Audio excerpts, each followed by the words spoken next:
با درود خدمت شما همیهنان گرامی، به نخستین برنامه از تلویزیون انقلاب ملی ایران خوش آمدید.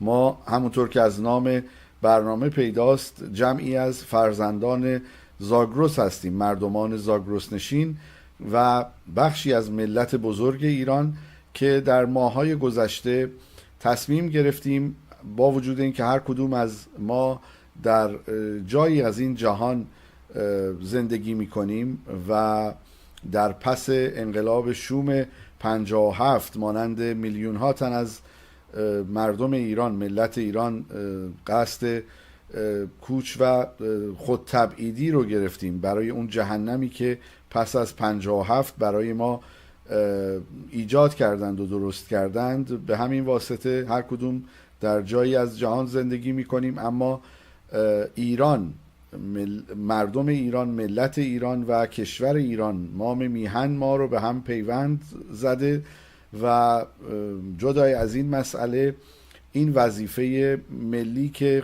برای خودمون تعریف کردیم به عنوان یک خویشکاری، یک کار داوطلبانه در راه کشورمون و میهنمون ایران انجام بدیم.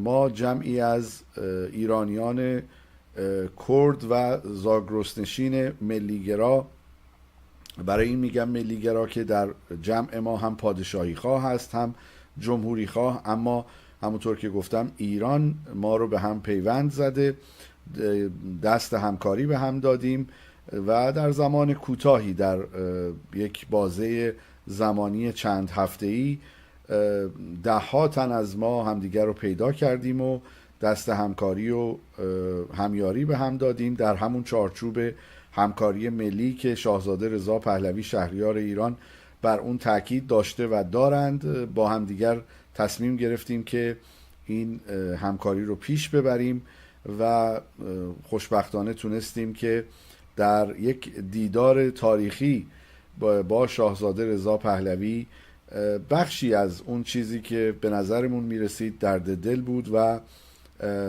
در واقع بازتاب صدای مردم کردستان و یا بهتر بگم مناطق کرد نشین رو در استان کردستان، کرمانشاه، ایلام، این درد دل رو با ایشون در میون بگذاریم و شاهزاده رضا پهلوی مهربانانه بارها تاکید کردند که ما باید صدایی داشته باشیم و پیشنهاد دادند که ما بتونیم در تلویزیون انقلاب ملی بخشی یا برنامه‌ای رو داشته باشیم و از همینجا باید سپاسگزاری بکنم از شاهزاده رضا پهلوی و البته مدیران تلویزیون انقلاب ملی که این امکان رو فراهم کردند که از این پس ما بتونیم صدا و تصویرمون رو به منازل شما برسونیم و بتونیم پیام آور از سوی برای کلیت ملت ایران، پیام آور این باشیم که مردمان ایرانی کرد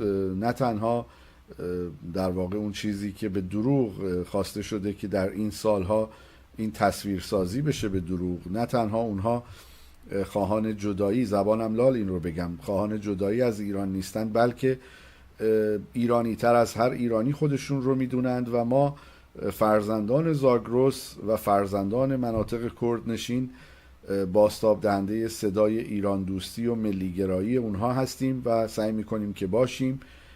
این امکان فراهم شده و خیلی خوشحال هستیم از این بابت. از این پس ما هر هفته با برنامه هایی که در موردش فکر شده و تلاش میکنیم که زبان حال ملت ایران و بخش زاگرس نشین اون باشه و چشماندازی به آینده ایران آزاد رو در مقابل شما قرار بدیم، این تلاش رو پیش گرفتیم و قطعا اون رو ادامه خواهیم داد و پیش خواهیم برد تا روز آزادی ایران و پس از اون برای بازسازی ایران، اون چیزی که در پروژه شکوفایی شاهزاده رضا پهلوی و یارانشون متخصصین تشکیل دادند و بر روی اون داره کار میشه.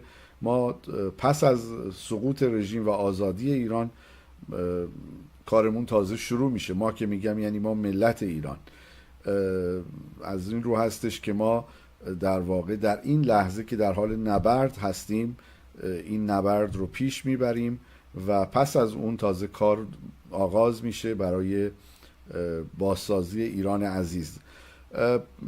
بیشتر در این باره صحبت خواهیم کرد در برنامه‌های آینده، اما اگر بخوام در مورد این برنامه تقریبا 1 ساعته تلویزیونی با شما صحبتی داشته باشیم و بیشتر شما را آشنا بکنیم، تصمیممون بر این هست که در این 1 ساعت آیتم های مختلف داشته باشه برنامه ما و بتونیم از زوایای مختلف به شما آگاهی رسانی بکنیم، صدای شما باشیم در داخل کشور و همونطور که گفتم آیتم های مختلف رو بهش فکر کردیم، چه از جنبه تاریخی چه از جنبه اجتماعی به قضایا نگاه میکنیم در مورد آینده و اون چشمانداز آینده ایران آزاد و زاگرس نشین ها و مناطق کرد نشین به طور کلی با شما صحبت خواهیم کرد. سعی خواهیم کرد از کارشناسان در زمینه‌های مختلف استفاده بکنیم. کارگروه علمی رو تشکیل دادیم که اون عزیزان برنامه‌های خودشون رو خواهند داشت در چارچوب پروژه ها و اون مسائلی که به مناطق کردنشین برمیگرده صحبت خواهند کرد. در زمینه‌های مسائل امنیتی و به هر حال مسائلی که به امنیت ملی برمیگرده از کارشناسان استفاده خواهیم کرد، از نقطه نظرات اونها. فرق نمیکنه که این مسئله امنیت حتما اون کارشناس کرد باشه و یا اینکه از اون منطقه باشه. اولا که ایران متعلق به همه ایرانیان هست. هر کدوم از ما در اون جلسه هم که با شاهزاده رضا پهلوی داشتیم، ایشون به صراحت و به درستی تاکید کردند که هر کدوم از ما یک ایران هستیم و نماینده ایران هستیم و از این رو هستش که مسائل امنیتی خب بسیار مهم است، برمیگرده به امنیت کل کشور و اون چیزی که به امنیت ملی ربط داره یا نام گرفته در هم از همین رو هستش که ما از کارشناسان استفاده خواهیم کرد و در پایان این گفتار اگر که بخوام یک نتیجه گیری خدمت شما ارائه بدم، مسئله این هست که همه ما فرق نمی‌کنه چه کرد باشیم، لور باشیم، عرب باشیم، مازندرانی باشیم، خوزستانی باشیم، فرق نمی‌کنه از کجای ایران، آذربایجانی باشیم، همه ما فرزندان ایران هستیم و همه ما شهروندان ایران هستیم و آینده ایران آنچنان که پیش از شورش 57 اون چیزی که به انقلاب شوم 57 معروف شده ما بودیم، ما شهروندان ایران بودیم و کسی نمی گفت که من کرد هستم تو لور هستی اون یکی آذری هست. ما همه ایرانی بودیم و فارغ از این که چه دین و چه باور سیاسی یا مذهبی داشته باشیم یا نداشته باشیم، همه ما ایرانی بودیم و البته که این رژیم اهریمنی هم موفق نشد که این پروژه خودش رو پیش ببره و نه تنها موفق نشد که امت سازی بکنه، بلکه موفق نشده که اون جداسازی رو در میان ما انجام بده. تجربه شخصی خودم رو خدمتون کوتاه عرض میکنم. من یک ایرانی کرد هستم که در سنندج زاده شدم. در 1 سالگی همراه با خانواده به تهران رفتیم و بیشتر عمر خودم رو در تهران زندگی کردم. زبان مادریم کردی هست، به خوبی اون رو یاد گرفتم در کانون خانواده و در بیرون از اون کانون خانواده در واقع در اجتماع فارسی رو یاد گرفتم و هیچ موقع هیچ مسئله‌ای نداشتم با این قضیه، اونچنان که به هر حال گروه‌های جدایی طلب خواستند با این مستمسک در واقع این مسئله رو پیش ببرن که زبان مادری هیچگاه هیچ مشکلی برای من ایرانی کرد در تهران و هیچ جای ایران نبوده از بابت زبان کردی و این مسائل نبوده. این رو میخوام خدمتتون عرض بکنم که ما این ملت ایران مانند تار و پود هستیم، انقدر در هم تنیده شدیم در این هزاره ها، در این بیش از 7000 سال یا 10,000 سالی که با هم زندگی کردیم یا حتی قدیمتر، حالا تاریخ مدون رو من در نظر میگیرم، در هم تنیدگی ملت ایران آنچنان مستحکم هست که با این مسائل خللی در اون ایجاد نمیشه و ما اینجا هستیم برای اینکه صدای ملیگرایی باشیم، صدای ملیگرایی و ایران دوستی در اون منطقه از ایران یا بخش از ایران که همونطور که در خدمت شاهزاده رضا پهلوی هم همه ما عرض کردیم که صدای ملت ایران هستیم، صدای مردم مناطق کردنشین هستیم که گروه‌های جدایی‌خواه این تصویر رو میخوان بسازند که اونها جدای از ایران هستن و یا جدای از ایران فکر میکنن که به هیچ وجه این گونه نیست و ما این صدا رو هرچه بلندتر خواهیم کرد.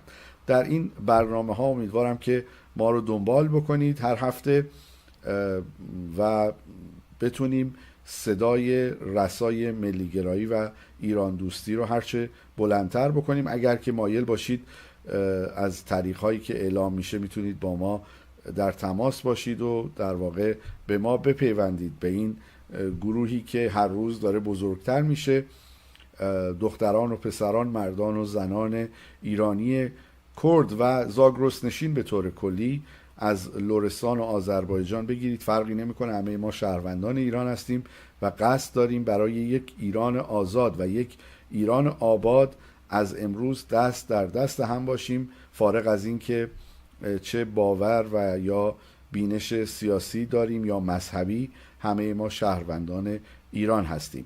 در این سری برنامه‌های فرزندان زاگرس ما رو همراهی کنید. پاینده ایران.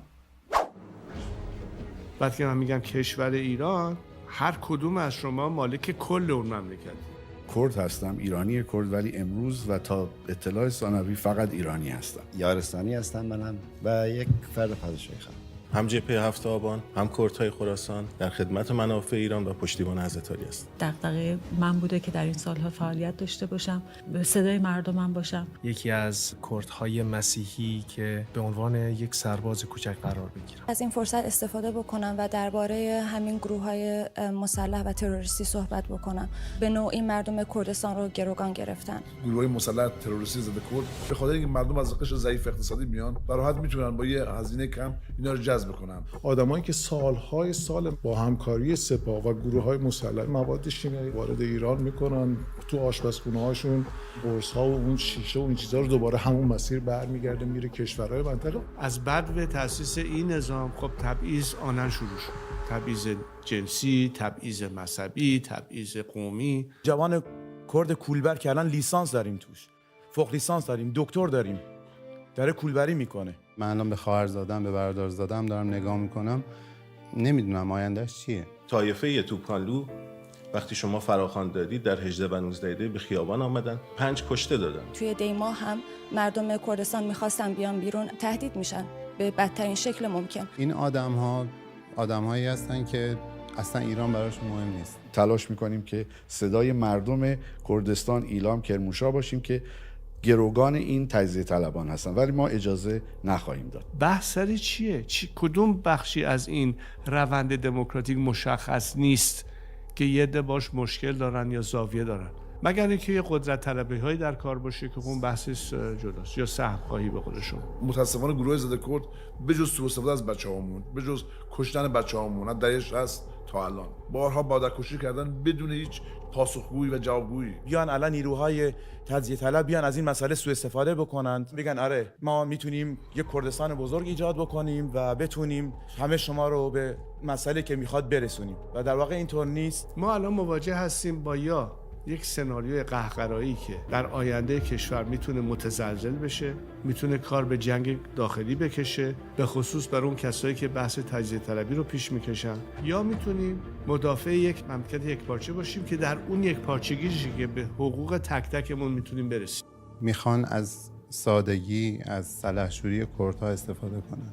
کردها سلحشورن و برای دفاع از سرزمین ایران آمدن. مردم یارستان خاک ایران رو مقدس میدونن و از خاک ایران دست نمیکشیم. که ما کرمانشاهی‌ها یه صد خیلی بزرگ هستیم، جلوی راه تجزیه طلبا نمیذاریم هیچ کاری بکنن. در فردای آزاد ایران مقابله میکنیم با اینا همشون. درود به همراهان خوب برنامه فرزندان زاگرس. اینجا میخوام از انسانهایی بگم که نامشون با عشق وطن و فداکاری گره خورده. جاودنامانی که یاد و خاطرشون در دل مردم زنده است. اما در کنار یاد اونا نمیتونیم از مادران داغداری سخن نگیم که بزرگترین رنج زندگی رو تحمل میکنن. مادری که فرزندش رو از دست میده زخمی رو در قلب خودش حمل میکنه که زمان هم اون رو نمیتونه التیام ببخشه. با این حال بسیاری از این مادران با صبوری و استواری به نماد مقاومت انسانی تبدیل شدن. آنچه جاویدنامان رو وادگار میکنه تنها خاطره رفتنشان نیست، بلکه ارزش‌هایی که از خودشون به جا گذاشتن: عشق، مسئولیت، شرافت و امید به آینده‌ای بهتر. اکنون در برابر همه مادران داغدار سر تعظیم و احترام فرود میاریم. میخوایم بگیم که جامعه درد اونها رو میبینه، صدای آنها رو میشنوه و یاد فرزندانش رو گرامی میداره. هیچ واژه‌ای نمیتونه که جای خالی عزیزانمون رو پر کنه، اما یاد اونا میتونه که چراغی باشه برای مهربان‌تر زیستن، برای نزدیکتر شدن به یکدیگر و برای ساختن جامعه‌ای که قدر انسان و کرامت انسانی را بیشتر بدونه. و اما پس از همه اونچه که با هم مرور کردیم، پس از روایت دردها و فداکاری‌ها، خاطراتی که در حافظه جمعی ما ثبت شدن، یک حقیقت روشن‌تر از همیشه رو پیش روی ما قرار میده. و اون حقیقت اینه که ما دیگه به عقب باز نخواهیم گشت. مسیری که با آگاهی، تجربه و بهای سنگین به دست اومده راه بازگشت نداره. ما از اونچه که پشت سر گذاشتیم درس گرفتیم و رو به آینده گام برمی‌داریم. اجازه نخواهیم داد حاشیه‌ها، اختلاف‌های کوچک و مسائل کم اهمیت ما را از هدف‌های بزرگی که داریم باز بداره. امروز بیش از هر زمان دیگری ما به همدلی، تمرکز و پایداری نیاز داریم. راهی که آغاز شده متعلق به یک فرد یا یک نسل نیست. راهی که با امید، مسئولیت پذیری و اراده جمعی ادامه خواهد یافت. پس با احترام به گذشته، با آگاهی از امروز و با امید به فردا این مسیر رو ادامه میدیم. استوارتر، آگاهتر و متحدتر از همیشه.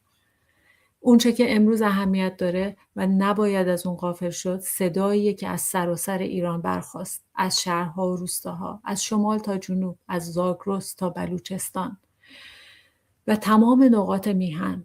صدایی که نشون داد مردم با وجود همه تفاوت‌ها در یک خواست مشترک و یک پیام روشن رو هم صدا به سراسر جهان مخابره کردن.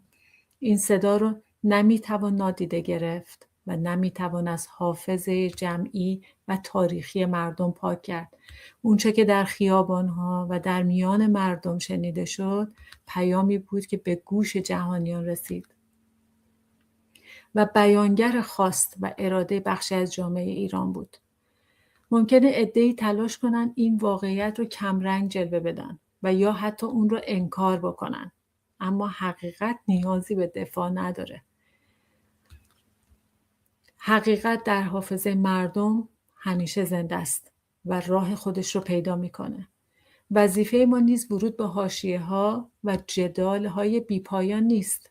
ما اینجا هستیم تا صدای فرزندان ایران باشیم، صدای جاویدنامان وطن، صدای مادران داغدار و خانواده هاشون و صدای مردمی که برای آینده بهتر امید و مطالبه دارن. ما به جای پرداختن به انکارها به اونچه که مردم گفتن و اونچه که در دل جامعه جریان داره توجه میکنیم. زیرا آینده حقیقت رو میسازه، نه تلاش برای پنهان کردن اون. یاد همه جاویدنامان وطن رو ما گرامی می‌داریم و درود بر تمام مادران، خانواده‌ها و تمام مردم شریفی که با عشق، صبوری، استقامت حافظان این راه جاودانه هستند. پاینده ایران، جاوید شاه. مادر بمونه بچهش بره، خیلی غم سنگینیه. گفت کار خوبی کردم، کاشتم بازم میکشم. ابوالفضل 16 سالش تو آی سی پر شد. گفتن ما اجازه نداریم که در مورد برادرمون حرف بزنیم. 6 سال و 6 ماه من با عکس پشمان میخوابم، با عکس پشمان بیدار میشم. اگر نیکا رو یک بار کشتن، منو هزاران بار کشتن. آریای من پسری بود که از یه بچه 6 ساله دوست بود تا پیرزن پیرمرد 90 ساله. خیلی ممنون دعوت رو قبول کردین و اینجا هستین. دلم میخواست از نزدیک داستانای فرزندان و عزیزانتون رو بشنوم. سال 78 بود، کوی دانشگاه سعید و متاسفانه با خودشون بردن. من 13 سالم بود. با افتخار مادر جان فدای راه آزادی پشمان قلی‌پور هستم. من با افتخار مادر جاویدنام نوید بهبودی هستم. نوید 23 ساله تو آبان 98 کشته شد. ابوالفضل 17 سالش بود، با بیشتر از 100 گلوله استاشمه‌ای از فاصله کمتر از 1 متر کشته شد. جوان 18 ساله‌ای که با 5 تا گلوله کشته شد. آریا تیر خورده، شکم نیکای ما رو پاره کردن یا فرزند کسی. وجه مشترکی با هم دیگه داریم. اتفاقات 18 و 19 دی‌ماه دقیقاً ما رو برگردون به 25 و 26 آبان 98. ابوالفضل آگاه بود به اینکه چه مسیری رو انتخاب کرده. گفت من نمیتونم تحمل کنم. روز 16 مهر بعد از اینکه بابا دم در مدرسه پیاده کرد، به جای اینکه وارد مدرسه بشه راهشو کج کرد و رفت سمت اعتراضات. 7:30 صحبت کردیم، 10 دقیقه بعدش بچه منو کشت. نرسید به اون 1 ربع که بیاد. زنگ زد مامان خونه ای؟ گفتم آره. گفت من میام خونه. هنوز نوید من برنگشته. صدایی که بچه ها داشتن فرار میکردن و من شنیدم، همون لحظه گوشی قطع شد، گوشی نیکا، و دیگه تموم. بچم رفت سر کار، ساعت 7:30 بهم زنگ زد. گفتم مامان کجایی؟ گفتم مامان میام. ها نگو اونجا میرفتی تو خونه درمان میکرد؟ بهم زنگ زدن گفتن که بیا ابوالفضل رو زدن. گفتم اتفاق افتاده، نخوان نگران نباشید، بچه تو کشتن. و مادر میگن نگران نباشید. رفتم اورژانس دیدم تیر خورده ها روحام افتادم، یعنی پر. آمبولانس میومد، آمبولانس میرفت، زخمی ها رو خالی میکردن. همشون دونه دونه رو بغل کردم، صدا کردم نوید کجایی؟ هیچ کدوم نوید من نبودن. نوید من بیمارستان نرسیده بود، تموم کرده بود تو خیابون، با تیر جنگ تو سرش زده بود. دخترتون از پل پرت شده. گفتم من مادر نمیتونم قبول بکنم بچه از 4 متر ارتفاع بیفته، فقط سرش چشمش آسیب ببینه. خیلی افراد اومدن وسط که شما دنبال نیکا نگرد، نیکا رو سپاه گرفته، چند روز دیگه آزادش میکنن. من مثل مادر پدرای دیگه روزی که به بچم شلیک کردن بچم رو از دست ندادم. همه پرستارا به من گفتن که بچت نمیفهمه، تا روزی که بهش گفتم یه پلک بزن واسه مامان، یه پلک خوشگل، که از پرستارا دید و داد میزد که به مادرش واکنش داره. و وقتی که من تونستم ابوالفضل رو رسانه‌ای کنم، توی بغل خودم جون داد. زمانی که این اتفاق برای خانواده من افتاد، خیلی همه چی تابو بود. ما میترسیدیم بگیم که داداشمون رو بردن. خیلی از خانواده های نزدیکمون ما رو تنها گذاشتن. هم بچه‌مون رو کشتن، هم پیکر بیجونشون رو از همون دور کردن. خیلی اومدن برای هفتم، بعد ما رو نذاشتن بیایم. جنازه رو دزدیده بودن، اجازه رو به من ندادن که من بتونم یک بغل بکنم نیکا رو. وقتی که میگین اینطوری باهاتون رفتار کرده، اصلا باور نکردنیه که این یه ایرانیه، یه پدر، یه برادر، یه پسر یکی بوده یه روزی. اینا انسانن، اینا چی هن؟ اصلا این آدم ها کی هن؟ حقیقت هم هیچ وقت پنهان نمیمونه. عدالت بالاخره حتی بعد از عدالت فکر نمی‌کنم هیچ وقت کنار باهاش نیومدیم، ولی یاد گرفتیم که چجوری باهاش زندگی بکنیم. مادران نبودن واقعا آبان ناپدید میشد. با خانوادم عهد بستیم راهش رو ادامه میدیم و نمیذاریم که خونش پایمال بشه. یه مسئولیتی داریم که هیچ وقت فراموششون نکنیم، روایتشون و داستاناشون تو تاریخ ثبت بشه. واقعا یه وظیفه ملیه. این جوونا جونشون رو فدای ایران رو آزادی کردن. من ناله نخواهم شد، من ناله نخواهم شد، فریادم و فریادم، فریادم و فریادم. من نرم نخواهم شد، من نرم نخواهم شد، فولادم و فولادم، فولادم و فولادم. هی هی هی هی را، هی هی هی هی را. با خنده مستانه، با خنده مستانه بر گور تو میرقصم. با خنده مستانه، با خنده مستانه بر گور تو میرقصم. ای آن که نمیخواهی خندان لب و دل شادم، ای آن که نمیخواهی خندان لب و دل شادم. هی هی هی هی دا،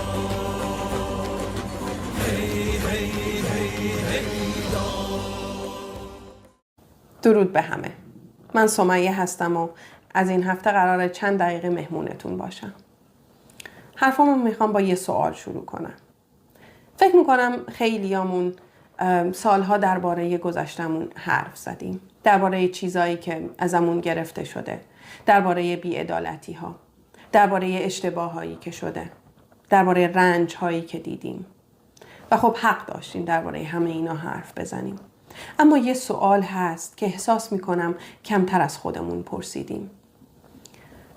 فردای سقوط جمهوری اسلامی چه آینده‌ای میخوایم برای خودمون بسازیم؟ نه فقط چه چیزی رو نمیخوایم، چه چیزی رو میخوایم. چون بین این دوتا خیلی فرق هست. خیلی از ما دقیق میدونیم با چه چیزی مخالفیم. ولی اگه ازمون بپرسن آینده‌ای که میخوایم چه شکلیه، شاید جواب دادن بهش اونقدر هم آسون نباشه. و برای همینه این برنامه شروع شده. نه برای اینکه فقط خبر رو مرور کنیم، نه برای اینکه فقط غر بزنیم و خب نه برای اینکه فقط از مشکلات حرف بزنیم. مشکلات رو همه میبینن و رنج ها رو همه کشیدن. سوال مهمتر اینه که حالا چی؟ از اینجا به بعد چی؟ من کرد هستم و به کرد بودنم افتخار میکنم. همونطور که به ایرانی بودنم افتخار میکنم. و یکی از چیزهایی که میخوایم توی این برنامه دربارش حرف بزنیم همینه. اصلا قوم یعنی چی؟ ملت یعنی چی؟ شهروند بودن یعنی چی؟ آیا اینا با هم تضاد دارن؟ یا سالهاست جوری به ما معرفی شدن که فکر میکنیم حتما باید یکی رو انتخاب بکنیم؟ مثلا سالهاست کلمه هایی رو میشنویم که خیلی راحت ازشون استفاده میکنیم ولی شاید کمتر نشستیم و واقعا دربارشون فکر کردیم. کلمه هایی مثل ملت، قوم، وطن، هویت، حق، عدالت، تبعیض، آزادی و حتی توسعه. خیلی وقتها همه از این کلمه ها استفاده می کنیم ولی وقتی از 10 نفر بپرسی دقیقاً منظورت از این کلمه ها چیه؟ احتمالاً 10 تا جواب متفاوت دریافت بکنیم. مثلا وقتی میگیم حقوق قومی دقیقاً درباره چی حرف میزنیم؟ وقتی میگیم برابری آیا منظورمون برابری فرصت هاست یا برابری نتایج؟ چون نتیجه به عهده خودمونه. وقتی میگیم تمرکز زدایی درباره چه مدلی صحبت میکنیم؟ وقتی میگیم فدرالیسم آیا واقعاً میدونیم درباره چه چیزی حرف میزنیم یا فقط داریم از واژه‌های استفاده میکنیم که بارها شنیدیم؟ وقتی میگیم وطن آیا فقط به یه تکه خاک اشاره می کنیم یا به مجموعه ای از آدم‌ها، خاطره‌ها، فرهنگ‌ها و مسئولیت‌های مشترک؟ حتی خود هویتی که خیلی از ما بخش بزرگی از زندگیمون رو باهاش تعریف می کنیم. هویت فقط قومیتیه، فقط زبانه، فقط مذهب یا تاریخ مشترکه. هویت فقط هویت کاریه یا چیز پیچیده تریه که از چندین لایه مختلف ساخته شده. من جواب آماده‌ای برای همه این سوالا ندارم. قرار هم نیست تو این برنامه نسخه بپیچیم و بگیم حقیقت مطلق اینه. اتفاقا هدف اینه که با هم دربارشون فکر کنیم. بعضی وقتا شاید به نتیجه‌ای برسیم که از قبل داشتیم. بعضی وقتا هم شاید نظرمون عوض بشه. و هیچ کدوم از اینا ایرادی نداره. چون به نظرم یکی از مهمترین چیزهایی که تو این سالها از ما گرفتن فرصت فکر کردن آزادانه بوده. فرصت این که بدون ترس از برچسب خوردن سوال بپرسیم. بدون اینکه مجبور باشیم حتما در یکی از دو اردوگاه چپ و راست بایستیم و بدون اینکه هر اختلاف نظری به دشمنی تبدیل بشه. میخوام درباره یه عالمه چیز دیگه هم حرف بزنیم. درباره اینکه چرا خیلی از جوانای ما آیندهشون رو توی مهاجرت میبینن. چرا اصلا مهاجرت ها انقدر زیاد شدن. چرا بعضی از شهرها رشد میکنن و بعضی شهرها سالها همون جایی میمونن که بودن. چرا سرمایه وارد یه منطقه میشه و از یه منطقه فرار میکنه. چرا بعضی وقتها خودمون هم ناخواسته جلوی رشد خودمون رو میگیریم. چرا بعضی از جوامع با منابع کمتر پیشرفت میکنن و بعضی جوامع با منابع بیشتر همچنان تو مشکلات مشابهشون میمونن. میخوام درباره فرهنگ حرف بزنیم. درباره آموزش، درباره اقتصاد، درباره روانشناسی اجتماعی، درباره اینکه ناامیدی چطور توی یه جامعه ریشه میدونه و درباره اینکه امید چطور ساخته میشه. درباره اینکه چرا بعضی زخم‌ها نسل به نسل منتقل میشن و درباره اینکه چطور میشه این چرخه ها رو متوقف کرد. گاهی هم میریم سراغ باورهای خودمون، سراغ چیزایی که سالها به ما گفته شده. نه برای اینکه همه چی رو رد بکنیم، نه برای اینکه گذشته رو انکار بکنیم، فقط برای اینکه جرأت بکنیم سوال بپرسیم. شاید بعضی چیزهایی که سالها برامون بدیهی بودن اونقدرها هم بدیهی نباشن.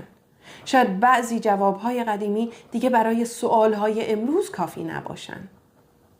یه چیز دیگه هم هست که خیلی دوست دارم تو این برنامه روش تمرکز کنیم. من نمیخوام کرد بودن رو فقط از دریچه رنج ببینم. رنج هست، تبعیض بوده، زخم هم کم نداشتیم. اما کرد بودن فقط اینا نیست. فقط کولبر نیست، فقط زندانی نیست، فقط اعدام و فقر نیست. مناطق کرد پر از آدم‌های توانمنده، پر از استعداده، پر از آدمایی که میتونن بسازن، خلق کنن، کارآفرینی کنن، آموزش بدن و دنیا رو تغییر بدن.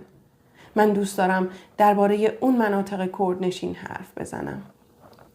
درباره مناطقی که سرمایه جذب میکنن، گردشگر جذب میکنن، کسب و کارهای موفق دارن، دانشگاه‌های خوب دارن، شهرهای پویا دارن و جوانهاشون برای موندن دلیل دارن، نه برای رفتن.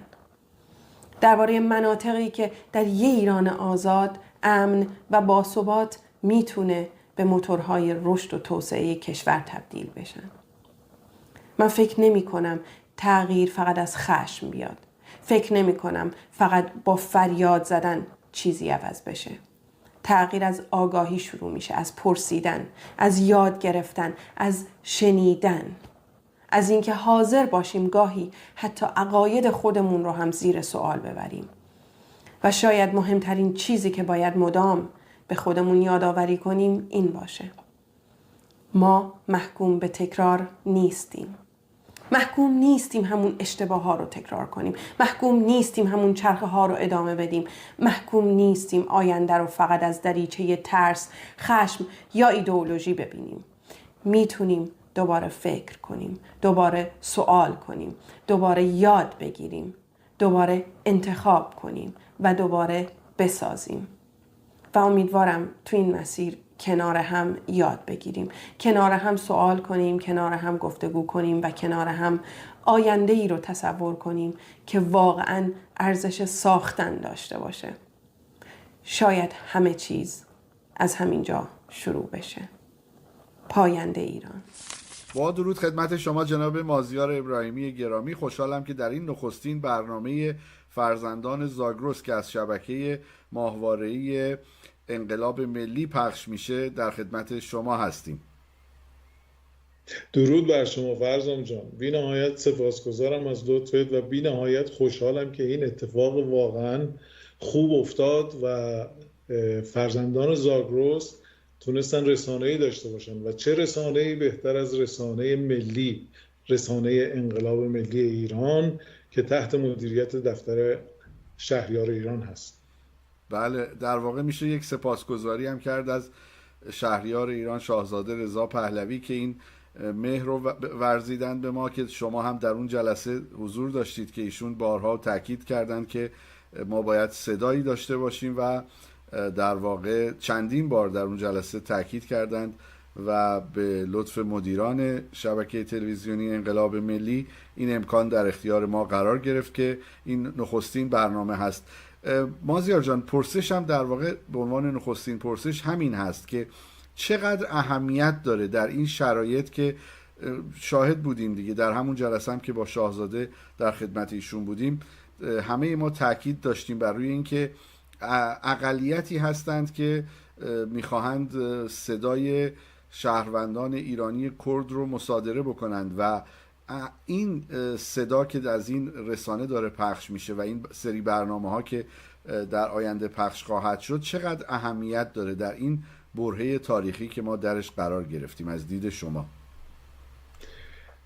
فرزام جان، من شما کردیم، خوب میدونیم چه اتفاقاتی افتاده و چه اتفاقاتی داره میفته، ولی شاید خیلی از هموطنان دیگه‌مون از نقاط کشور ایران عزیزمون زیاد در جریان جزئیات این اتفاقات نباشن. من اینو اینجوری بذار باز کنم که از بعد از جنگ جهانی دوم اینها سعی کردن که این هویت ایرانی و کرد رو از هم جدا کنن، در صورتی که هویت ما یک ایرانی کرد زبانه. این تقریبا 80 سال این تلاش کردن با نبود رسانه ها به خصوص در 47 سال گذشته و به اصطلاح هیزمی که جمهوری اسلامی به این آتش میریخت، اینا شاید بگم تا حدی هم موفق شدن.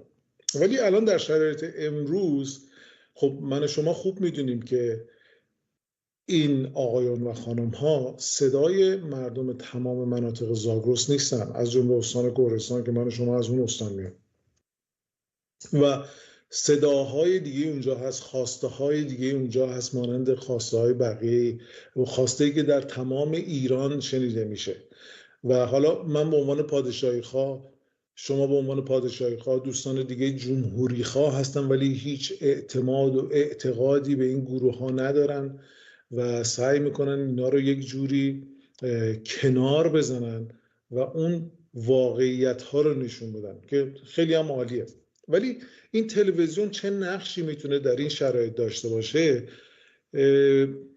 فرزام جان، باز برمیگردم به اون قضیه این 80 سال. الان برعکس این تلویزیون و صدای من و شما و امثال ما که خیلی هم زیادیم، من نمیگم کمیم، خیلی هم زیادیم، صدای ما میتونه یک آینده ای رو برای مناطق زاگرس نشین از جمله استان خودم و خودت کردستان قشنگ ترسیم کنه که در اولندش دروغ هایی که به ما گفته شد چه بود، دومندش آینده روشنی که در انتظار ماست بعد از جمهوری اسلامی و آزادی ایران چه هست. این فکر میکنم برای بخصوص نسل جوان و نوجوانای ما خیلی مهم باشه که چه آینده‌ای در انتظارشونه و واقعا من فکر میکنم همشون مثل بقیه ایران به دنبال یک آینده روشنی هستن، یک آرامش خاطری هستن، یک امنیتی، چه به لحاظ اقتصادی، چه به لحاظ سیاسی، چه به لحاظ اجتماعی، یک امنیتی داشته باشن برای زندگی آیندهشون، نه مثل نسل‌هایی که از بعد از این فاجعه 57 زندگی‌هاشون ویران شد و در یک ناامنی مطلق، حالا اگر اون موقع نوجوان بودن بزرگ شدن یا اگر بزرگتر هم بودن به زندگی ادامه دادن و جلو اومدن تا به امروز. به همین خاطر من و شما تمام تلاشمون اینه و کسانی که مثل ما فکر میکنن که نشون بدیم واقعا کردستان چه بوده در واقعیت، نه در تخیلات و توهمات، و به کدوم سمت خواهد رفت با پروژه شکوفایی ایران. پروژه شکوفایی ایران برای همه ایرانه، نه فقط برای یک قسمت از ایران، برای همه ایرانه و هیچ تفاوتی نداره که در کدام نقطه از این سرزمین پهناور و آریایی هستی. هر نقطهش هستی یک ایرانی و قطعاً برای دولت آینده، برای حکومت آینده همه چیز شما مهم هست. تمام مسائلتون از جمله امنیت‌هایی که ازش رس بردن مهم هست. مازیار جان به چند نکته اشاره کردی که اتفاقا خود شاهزاده‌ان در همون نخست، یعنی اون صحبت ابتدایی که در اون جلسه که ما در خدمتشون بودیم گفتن که هر کدوم از شما یک ایران هستید، نماینده ایران هستید و خود ایران هستید. اشاره کردی به پروژه شکوفایی که یک پروژه ملی هست در سراسر ایران، در واقع چشمانداز 50 ساله ایران هستش برای اینکه ما به محض اینکه این رژیم اهریمنی سقوط بکنه ما وارد یک پروسه بازسازی و اون شکوفایی ایران خواهیم شد، آنچنان که تا قبل از 57 ایران داشت به اون سمت میرفت در جای جای ایران. اون چشمانداز رو بهش اشاره کردی. به هر حال ما الان در داخل کشور نیستیم، در خارج از کشور هستیم و هر کدوم هم در یک جایی از این جهان داریم زندگی میکنیم، ولی شاهد بودی که ما وقتی که خواستیم این گروه رو تشکیل بدیم به چه سرعتی در همه جای جهان تونستیم همدیگر رو پیدا بکنیم، از امریکا بگیرید کانادا تا اروپا، شهرهای و کشورهای مختلف، و امروز رسیدیم به جایی که چندین یا بهتر بگم که بیش از 100 تن از ما در جای جای جهان پراکنده هستیم، ولی هممون یک هدف داریم و هممون یک منظور داریم. این رو چگونه میشه انسجام بیشتری بهش داد با توجه به اینکه الان ما یک صدایی هم داریم که میتونیم این صدا رو در داخل کشور به گوش هممیهنانمون به خصوص در استانهای کردنشین، در شهرهای کردنشین، به طور گسترده در اون منطقه زاگرس نشین اگر بخوایم این صدا رو، یعنی در واقع اونها منتظر چه هستند از ما بشنوند یا وظیفه ما در خارج از کشور چه است. من خودم برای خودم وظیفه این رو قائل شدم که صدای اونها باشیم، ولی فراتر از این چه کاری میشه کرد؟ بفرمایید. فرزان جان، خب ما هممون به عنوان ایرانی هممون فرقی نداره. حالا من و شما چون بالاخص داریم در مورد مناطق زاگرس نشین صحبت میکنیم یه مقدار تو حرفامون فوکوس رو اینجاست، ولی هممون به عنوان ایرانی وظیفه داریم که یک، برای براندازی این رژیم جنایتکار کمک کنیم، دو، در ایران آزاد آینده برای آبادانیش تلاش کنیم. در هر دو زمان، چه قبل و چه بعد از براندازی، وظیفه داریم به عنوان یک شهروند. همه ما شهروند هستیم. قومیت ما هیچ برتری برای ما نمیاره. یعنی قومیت ما این چیزی که سالهای سعی کردن بگن فقط سعی کرد ما رو جدا کنه و مشکلات برای ما درست کنه. در ایران آینده این بحثا دیگه وجود نداره. همه ما شهروندیم، همه ما تلاش میکنیم کشوری رو که درش داریم زندگی میکنیم اون آب و خاک رو حفظ و آباد کنیم و مطمئن باشید که این اتفاق خوب خواهد افتاد و فقط با سقوط جمهوری اسلامی و دست به دست هم دادن ما این اتفاق خوب خواهد افتاد و همونطور که هممون شنیدیم به راستی نور بر تاریکی پیروز است. سپاس مازیار ابراهیمی گرامی. نمیخوام زیاد وقتتون رو بگیرم. حتما ما در برنامه‌های آینده از شما و تجربیاتتون و پتانسیل و انرژی که دارید استفاده خواهیم کرد. مازیار ابراهیمی گرامی، اگر که صحبتی داری، پیامی در پایان برنامه این آیتم از برنامه با هم‌میهنان به طور کلی و مناطق کردنشین اگر که صحبتی داری خوشحال میشم که بشنوی.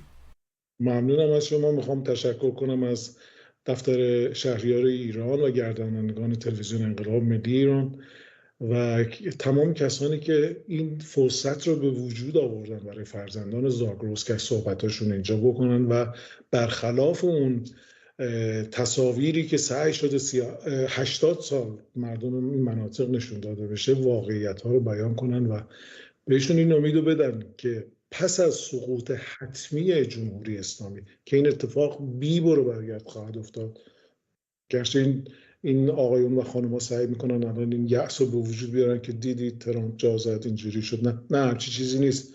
مسائل سیاسی شاید اون چیزی نباشه که من و شما در ظاهر داریم میبینیم. اتفاقات بی نهایت خوبی افتاده و کماکان داره میفته. من واقعا متاسفم فشارش رو مردم داخل، ولی مطمئن باشید که این اتفاقات خوب به زودی خواهد افتاد و امیدوارم در اون روز همه ما به وظیفه شهروندیمون عمل کنیم، چون همه ما شهروند ایران هستیم. بی‌نهایت سپاسگزارم. سپاس فراوان جناب مازیار ابراهیمی گرامی. اما خدای محبت آغاز میکنم. سامان عبادی هستم، متولد کرمانشاه، از جامعه مسیحیای ایران و ساکن کشور نروژ. از 8 سال پیش با نام کاربری نجات، آزادی، آرامش شروع کردم فعالیت کردن و صحبت کردن از طریق فضای اینترنت، مخصوصا اینستاگرام، با بچه‌های داخل ایران، مخصوصا دوستان دوران بچگی. دلیلش این بود که دوستان دوران بچگی من به 3 دسته تقسیم شدن. دسته اول به خاطر بی‌کفایتی جمهوری اسلامی به دلایل مختلف از دنیا رفتن، فوت شدن. دسته دوم دسته هستن که درگیر اعتیاد هستن، اصلا قابل دسترس نیستن، نمیشه باشون صحبت کرد. و دسته سوم کسایی هستن که ناامیدن، روحاشون، قلباشون خسته است، صبح و شب میکنن و شب هم روز. سعی کردم با این عزیزان صحبت کردن و به اینا انتقال ایمان و امید دادن که ایران قرار آزاد بشه. شما قرار ایران ساز باشید و ایران قرار دوباره آباد بشه. خوشحالم به خاطر زندگیم توی جامعه آزاد که دسترسی دارم به اینترنت آزاد. من کسی بودم که توی ایران، توی مدرسه‌های ایران، تا اونجایی که سیستم جمهوری اسلامی تلاشش رو کرد، به من از خانواده و سلسله پهلوی و خدماتشون برای ایران به بدی یاد کردن. هیچ دیدگاه مثبتی از این خانواده نداشتم. به محض اینکه رسیدم توی دنیای آزاد و دسترسی پیدا کردم به اینترنت، دیدم که ایران گذشته چقدر باشکوه بوده، چقدر شبیه به امروز اروپا است. این برای من انگیزه مضاعف شد که بتونم از این طریق و استفاده کردن از ویدیوهایی که توی فضای اینترنت پیدا می‌کردم از ایران گذشته، این باور و این امید رو انتقال دادن به بچه‌های داخل ایران که یه روز ایران آزاد میشه. مثل همه درگیر فعالیت‌های خیزش‌های انقلابی 96، 98 و 401 شدم. پس سعی کردم دوباره اونجا فعال باشم و این ایمان و باور به پیروزی رو به بچه‌های ایران انتقال بدم. اما متاسفانه مثل همه درگیر اون سیاست اشتباه فریبنده‌ای بودم که اگر نام پادشاه ایران رو به زبون بیاریم ممکنه تفرقه ایجاد بکنیم. تا 18 و 19 دی ماه، جایی که نسل زد، نسل وی، نسل محبوب و شجاع ایران شروع کردن به فرمان پادشاه ایران نام پادشاه ایران رو به زبون آوردن، این آخرین نبرد پهلوی برمیگرده. اونجا انگار من از زنجیر اسارت ذهنم آزاد شد، تونستم خودم باشم و منم مثل همه نام ولیعهد ایران رو به زبون بیارم و بگم سر بالا، دل قوی، زنده و جاوید باد سلسله پهلوی. مثل همه سعی کردم تو این چند ماه فعال باشم و صدای جاویدنامای ایران و صدای آزادیخواه مردم کشورم باشم. تو این چند ماه به جای اینکه تمرکز بکنم روی فعالیت‌های رئیس جمهور آمریکا، نخست وزیر اسرائیل که قراره چیکار بکنم با رژیم، چه قراردادی باید بنویسن، سعی کردم تمرکز بکنم روی فعالیت‌های ولیعهد ایران. دیدم که چقدر قشنگ و واضح برای امنیت ایران، آینده ایران داره تلاش میکنه. برای من خیلی با ارزش بود که قرار اسرائیل رو به رسمیت بشناسه، سفارت آمریکا رو تو ایران آزاد باز کنه و تو حاشیه کنفرانس امنیتی مونیخ با رئیس جمهور اوکراین دیدار کردن. این برای من یه چراغ سبز بود که ما قراره وصل بشیم به دنیای آزاد، قراره وصل بشیم به فرهنگ و دموکراسی غرب. یکم جلوتر دیدم که پادشاه ایران چه فعالیت‌های قشنگی داره شروع می‌کنه با روزنامه‌نگارا صحبت کردن و صدای زندانیا بودن و صدا و خواست مردم ایران رو به گوش جهان رسوندن. چقدر واضح میتونه به زبان‌های مختلف صحبت بکنه. اینا برای من خیلی با ارزش بود، بسیار با ارزش بود. سعی می‌کردم این تجربیاتی که مشاهداتی که دارم رو بتونم از طریق صفحه اینستاگرامم به بچه‌های داخل ایران انتقال بدم. از اونجایی که دقیقاً از روزی که توی برلین به پادشاه ایران سوء شد، به جای ولیعهد از کلمه پادشاه استفاده کردم. این ترس در من شکسته شد و تونستم خواست واقعی رو به زبون بیارم. میخوام یادآوری بکنم اینجا که باور دارم به 4 اصل اساسی منشور شکوفایی ایران. پروژه شکوفایی ایران من بهش باورمندم. اینجا تاکید میکنم که اگر صحبتی میکنم باور دارم که توی ایران آزاد قراره همه چی پای صندوق رای انتخاب بشه، قراره اونجا آزادی‌های فردی برابر باشه. باور دارم به اینکه ایران قراره یک پارچه باشه و باور دارم به اینکه دین از سیاست قراره جدا باشه. برمیگردم به صحبتم، ادامه میدم با صحبت و فعالیتم توی فضای اینترنت. من امروز بسیار خوشحالم که میتونم سرباز بدون ادعای انقلاب شیر خورشید باشم. من اینجا هستم بگم که من فکر میکردم تا در گذشته ما فقط دشمنمون جمهوری اسلامیه، تا اینکه توی نروژ با کردهای تجزیه طلبی آشنا شدم که اونجا فهمیدم که نه تنها باید با جمهوری اسلامی بجنگم، باید با کردهایی بجنگم که به اسم آزادی‌های فردی و زبان کردی و لباس کردی دارن چوب لای چرخ آزادی و شکوفایی ایران میذارن. من اینجا میخوام اعلام بکنم توی کشور نروژ بسیار کردهایی رو دیدم که فکر میکنم خودشون ایرانی معرفی میکردن، اما یکم باهاشون صحبت میکردم میبینم که گذشته و پیشینه‌ای در عراق دارن. اینجا برای من بسیار بسیار مهم شد که بتونم تصویر درستی از کردهای داخل ایران رو به جامعه ایرانی که میشناسم و انتقال بدم، چون همینا فکر میکنن که کردهای اینجا دقیقاً مثل کردهای ایران صحبت میکنن و افکار همون رو دارن. من از کرمانشاه صحبت میکنم. توی نقشه تجزیه طلبانه و ضد ایرانی کردهای تجزیه طلب کرمانشاه پایتختشونه. من بچه پایتخت اون پرچم تجزیه طلبانه هستم. به جرئت اینجا میگم توی شهر من، توی دوستان و اطرافیان من هیچ کس هیچ اطلاع، هیچ آگاهی از پلن و برنامه کردهای تجزیه طلب نداره و اصلا هیچ کس اونا رو اصلا نمیشناسه، با برنامه‌شون اصلا آشنا نیست. این برای من انگیزه شد که اینجا بگم که حساب کردهای داخل ایران رو از حساب کردهای خارج از ایران جدا بکنیم. کردهای داخل ایران از گذشته تا به امروز نگهبان و پاسبان ایران بودند و هستند. توی 18 و 19 دی ماه به چشمام می‌دیدم که نسل زد، کسایی که شاید برادرشون رو میشناختم، از طریق برادرشون باشون آشنا شدم، یا دوستان دوران بچگی من، چقدر داشتن فراخوان پادشاه ایران رو برای 18 و 19 دی ماه بدون اینکه ترسی داشته باشن توی صفحه اینستاگرامشون استوری میکردن. اینا برای من انگیزه ای شد که تلاشمو بکنم تا پایان با شرف باشم و سرباز بدون ادعای انقلاب شیر خورشید باشم. ممنون که تا اینجا منو همراهی کردید. امیدوارم از این به بعد بتونم تصویر درستی از کرمانشاه و سربازی که قراره برای ایران و شکوفایی ایران داشته باشم انجام بدم. من بسیار بسیار خوشحالم که میتونم توی ایران آزاد سربازی بکنم و اگه بتونم با کارآفرینی توی زمینهای مختلف جوانهایی که درگیر اعتیاد هستن رو برگردونم به اجتماع، براشون ایجاد کار بکنم و بتونم اونهام توی بازسازی ایران سهیم باشه.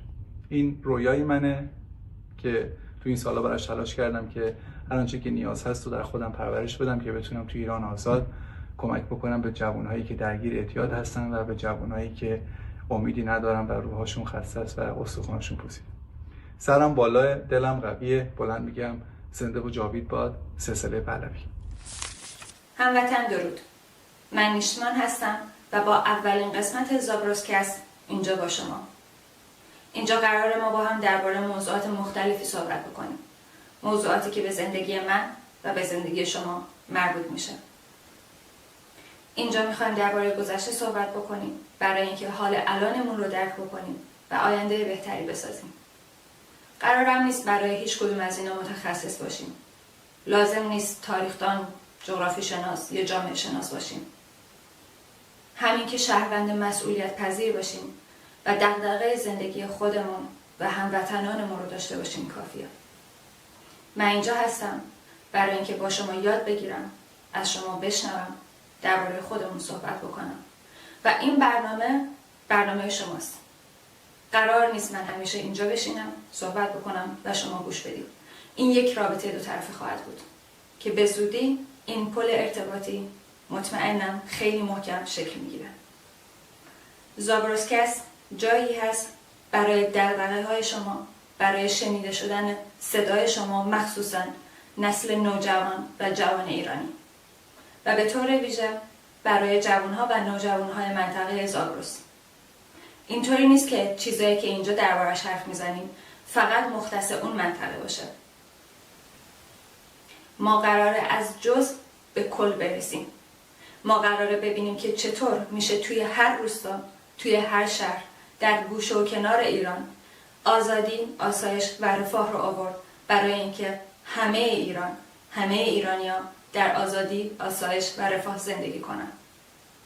دغدغه زاگرسکست دادن صدا به مردمی هست که سالیان سال صداشون دزدیده شده، صداشون خفه شده، سانسور شده و صداهای دیگری به جای صدای اونها برای دنیا پخش شده. و اما اگه درباره خودم بخوام بگم، من متولد مهاباد هستم، استان آذربایجان غربی. من هیچ وقت آدم سیاسی نبودم، بگم زندان رفتم، زندانی سیاسی بودم یا خیلی توی محافل و مجلس‌های سیاسی من شرکت می‌کردم یا اصلا پیگیر بودم. ولی همیشه حس می‌کردم که چرا جامعه ما اینطوریه و توی سنین نوجوانی به جایی رسیده بود که دیگه اصلا دوست نداشتم از خونه برم بیرون. خب توی اون سن آدم احساساتش هم خیلی بیشتره، خیلی بالاتره و همیشه میدونستم یه چیزی سر جای خودش نیست. زندگی ما نباید اینطوری باشه. چرا من نباید بتونم دوچرخه برونم؟ چرا من نباید بتونم لباسی که دوست دارم رو بپوشم؟ چرا من نباید بتونم حرف بزنم، صحبت بکنم؟ البته هرچند من همیشه همه این کار رو انجام میدادم. دوچرخه سواری ما میرفتم، لباسام تقریبا همیشه آزاد بود، اسکیت داشتم و همش با اسکیت میومدم و میرفتم. ولی خب اون احساس امنیت و آزادی که باید باشه در واقع نبود. توی دوره‌ای که فیسبوک باب شده بود، منم خب یه دونه حساب فیسبوک داشتم و اونجا درباره مسائل مختلفی که می‌نوشتم میرفتم میخوندم و کم کم جرقه سوال پرسیدن و پرسشگری درباره دین برای من روشن شد و من میخواستم برم دنبال چیزایی که همیشه به عنوان باور به ما گفته شده بود و میخواستم ببینم که چقدر از این حرف‌ها درسته، آیا هست، نیست، اگر هست چرا پس بقیه چیزها با هم دیگه نمیخونه. و خب این خیلی تغییر بزرگی بود توی زندگی من، چون هممون میدونیم توی اون منطقه اکثر مردم مسلمون هستن، دیندار هستن و سنی مذهب هستن و خیلی ها حتی اگه به زبان نیارن براشون مهم هست و تو نمیتونی خیلی راحت این رو توی خانواده یا حتی توی جمع‌های مختلف بگی، بماند که از طرف دولت چقدر ریسک محسوب میشه.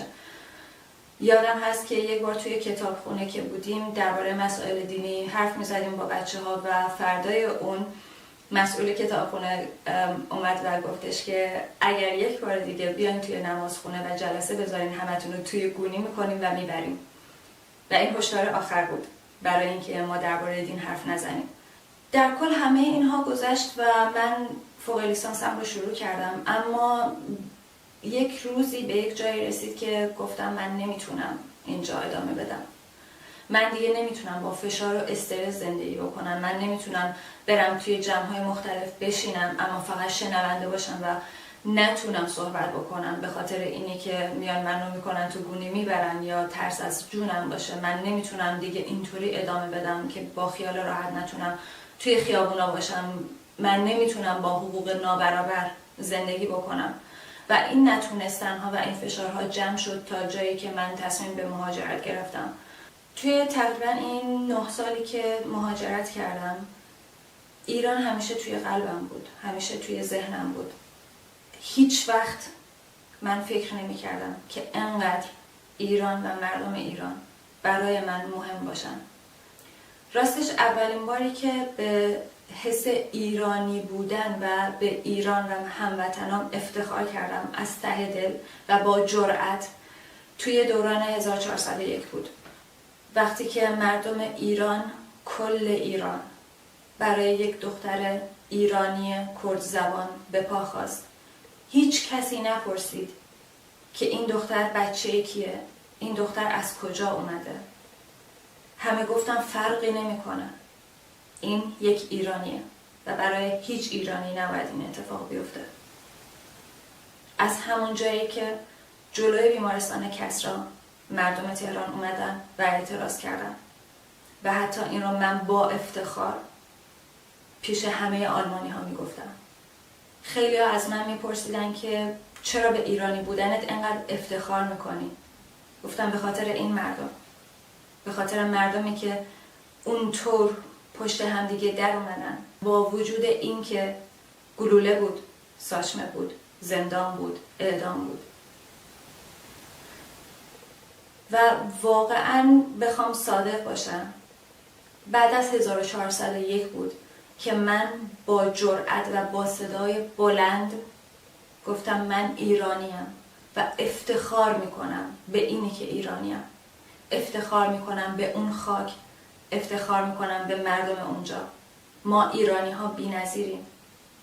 من ندیدم توی هیچ کدوم از کشورهای دیگه، از ملیت‌های دیگه مردمش اینطوری اعتراض بکنن، هم توی اون کشور هم خارج از اون کشور. توی اون کشور که تو همیشه جواب اعتراض گلوله و شکنجه و باتوم و مرگ بوده، باز هم شجاعت دارم و میام بیرون. و خارج از کشور بعد از گذشت 6 ماه 7 ماه هنوز همه سر پاهن و باور دارن به اینی که در نهایت ما پیروزیم. ما ایرانی ها داخل و خارج نداریم. ما ایرانی ها فارس و ترک و آذری و کرد و بلوچ و عرب و شمال و جنوبی نداریم. ما هممون ایرانی هستیم. ما همچین ملتی هستیم. ملتی که در تمام طول تاریخ پشت هم ایستاد. با تمام دسیسه هایی که انگلستان و عثمانی و روسیه و همه کشورهایی که توی تاریخ ایران اومدن و رفتن، اما هیچ کدوم نتونستن ایران و ایرانی رو از هم دیگه جدا کنن. من افتخار میکنم به اینه که ایرانی هستم. افتخار میکنم به اینکه تو هموطن منی. افتخار میکنم که افتخار این رو دارم به خاطر تو و برای خودم و برای ایران توی خیابون بایستم و صدای شما باشم. مرسی که تا آخر برنامه بودین. نور بر تاریکی پیروز است. پاینده ایران، جاوید شاه.